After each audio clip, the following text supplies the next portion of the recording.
মানিকতলা উপনির্বাচনে তৃণমূল কংগ্রেসের পক্ষ থেকে প্রার্থী করা হয়েছে সুপ্তি পাণ্ডেকে। রাজ্যের প্রাক্তন মন্ত্রী সাধন পাণ্ডের স্ত্রীর নামেই প্রার্থী পদে ছাড়পত্র দিয়েছে তৃণমূল সুপ্রিমো মমতা বন্দ্যোপাধ্যায়। তার নির্বাচনী এজেন্ট করা হয়েছে অনিন্দ্য রাউতকে এবং আহ্বায়ক কুণাল ঘোষ। 2022 সালে ফেব্রুয়ারি মাসে প্রয়াত হন মানিকতলা দীর্ঘদিনের বিধায়ক সাধন পাণ্ডে। কিন্তু মানিকতলা বিধানসভা নির্বাচন নিয়ে আদালতে মামলা থাকায় এতদিন করা যায়নি উপনির্বাচন। সাধন পাণ্ডে প্রয়াত হওয়ার প্রায় 28 মাস পর 10 জুলাই মানিকতলা কেন্দ্রে অনুষ্ঠিত হতে যাচ্ছে উপনির্বাচন। প্রার্থী ঘোষণা হতে এবারে জোর কদম প্রচার শুরু করে দিয়েছে তৃণমূল কংগ্রেস প্রার্থী সুপ্তি পাণ্ডে।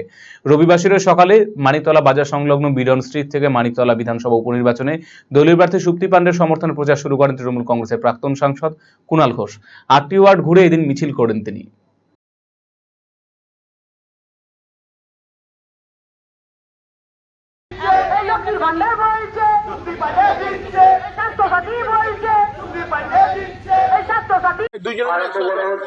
আমাদের প্রিয় দাদা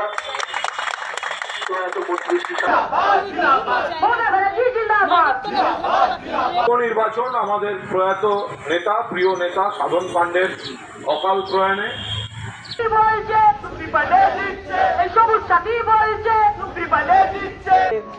মানিকতলা বিধানসভা উপনির্বাচনে আজকে 8টি ওয়ার্ড, 8টা ওয়ার্ডেই প্রচার একসঙ্গে, 8টা ওয়ার্ডেই একই সঙ্গে এরকম প্রচার সভা ইত্যাদি চলছেন। কাউন্সিলররা রয়েছেন, সাংগঠনিক এবং শাখা সংগঠন গণসংগঠনের নাগরিকরা রয়েছেন।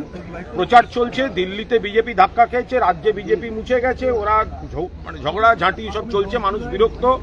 পরিষ্কার যেটার কথা হচ্ছে, এই বাই ইলেকশনটা এটা তো সরকারের নির্ণায়ক নয়। মমতাদি মুখ্যমন্ত্রী থাকবেন, তৃণমূলই ক্ষমতায় থাকবে। এখানে তৃণমূলের বিধায়ক ছিলেন সাধন পাণ্ডে, এত কাজ করেছেন, ওরা মামলা করে আটকা রেখেছিল, মামলা থেকে পালিয়ে গেছে।